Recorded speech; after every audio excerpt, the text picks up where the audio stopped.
இப்போ என்னத்துக்கு நின்றுட்டுருக்க நீ காவலுக்கு? பாப்பாவை தூக்கிட்டு போயிடுறேண்ணா நீ. பாப்பா இல்லை உனக்கு. இல்லை தரமாட்டேன். இல்லை போய் படுப்போ.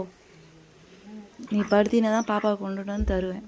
போ பாருங்க, அமைதியாக போகிறா பாருங்க, ஒன்றும் தெரியாத மாதிரி.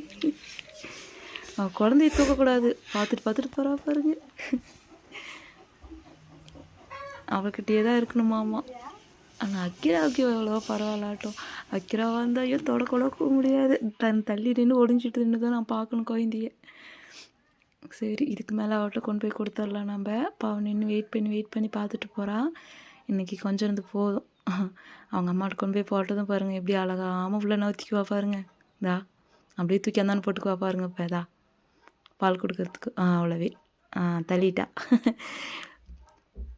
அவ்வளோதான், இவளை கவனிச்சாச்சு. இவளுக்கு கொஞ்சம் நம்ம பிஸ்கெட்டை போட்டுட்டு அதுக்கப்புறமேட்டு பார்த்திங்கன்னா நம்ம பையன் என்ன பண்ணுறான்னு பார்க்கலாம்.